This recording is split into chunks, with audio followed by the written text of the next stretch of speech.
Welcome back to Cohen and Kerr. We are blessed to have with us the candidates from the Aquia Board of Supervisors race. We have three candidates. It is an open seat. So let's open our questions with Amanda V. All right, the first question is for Ms. Foley. A lot of the development going on in the county is by right and not just the result of rezonings. So how do you plan to mitigate the impacts of by right development, especially in light of the new proper law?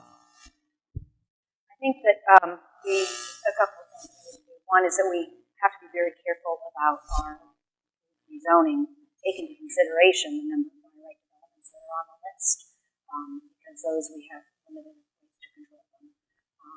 I think we have to recognize that with the funding for our schools and take a look and compare the by right lots that are available and where the schools are planned so that we can project the growth based on the potential of those lots becoming. I also think we have to talk to our elected officials after the election in November and get some pressure to go back to Richmond and talk about the proper law because I think that there have been some mistakes made, and I've read several articles of people talking about that the interpretation of that law has been varied across the Commonwealth, so we need to be very clear about what are we limited to by the proper law and make sure that we're getting the most that we can out of the changes. Thank you. Ms. Russell. Okay. It appears that we've had many people come to the Board of Supervisors, and with the by right, they have the privilege to build on their property. We're aware of that.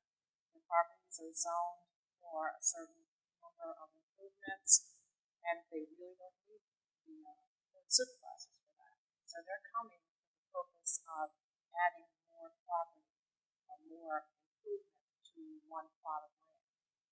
That is something that the Board of Supervisors can control. We're dealing with increase of homes, students, we've got crowded classrooms, we've got crowded roads. Our infrastructure is not capable of handling this. Our teachers are having conniptions, for lack of a better term, because they have no place to put the students. Talked earlier about the students who are special needs. I work with special needs students, and it's very important that we are conscientious about what's coming to Stafford and how much of the population, how we handle the population, I'll put it that way. And the proffers, they're definitely something that we need to talk to Richmond about because we need the funding in order to improve our situation in Stafford. Thank you. Ms. Shelton. First of all, I agree with you about the proffer law. So in the past, we haven't used it effectively, and it's come back to bite us. I do think it's that we shouldn't be punished for that, and we need to have those conversations. Because just because we didn't charge people, I mean people, individuals and developers, for what they should have paid in the past for the infrastructure, I absolutely believe that that's part of the reason why we're here where we are today. So we do need to readdress that. When it comes to by right, man, I have a lady across the street from me. My heart goes out to her. This is her family's land, and they had to divide it up. It's a really emotional thing for them to have to go and sell their land. This is their investment. This is their inheritance. And they're selling it for the most amount of money. It's an investment.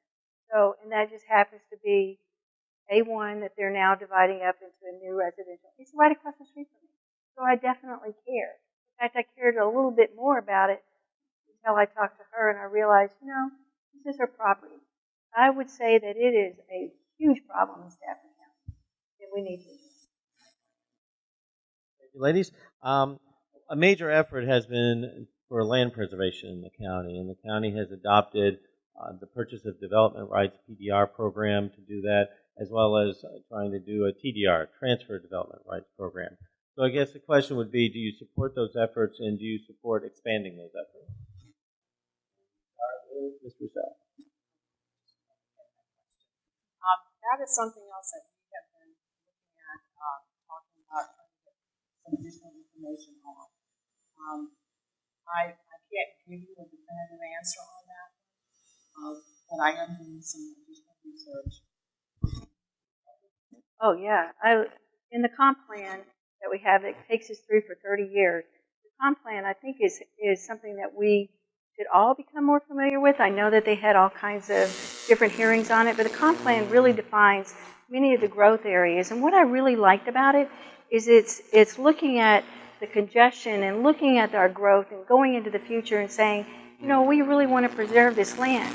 So we could either buy those rights and let them keep the land, or we can transfer them. I think both of those are really good approaches. They've been used in other counties really successfully, Spotsylvania. And so I think they're really a positive way for us to approach it. Do they? I think they need to be expanded. You know what? I don't want to say anything like that right now because I don't know everything. I've already learned in my long life that you don't make those kind of mistakes. But I'm going to tell you that comp plan is pretty good.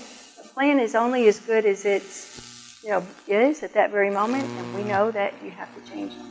But yeah, I think it's a really good idea. I think that both of the programs have a valuable purpose in the county. I think they've been manipulated and used to advance particular people's agendas rather than used the way they were intended. Recently, in one of the rezoning applications, money was put in for, I believe it was a TDR, it might have been the PDR project, to put as part of the proffers instead of going to the schools. By the end of the time that was renegotiated, the money went back into the proffers for the schools. But that was being advertised by the developer as, but we're putting this great money into land preservation, without being very honest about the fact that they were not then contributing to the schools, which the immediate impact to those houses going in was an impact on the schools. So I think we have to be very careful about how it's used.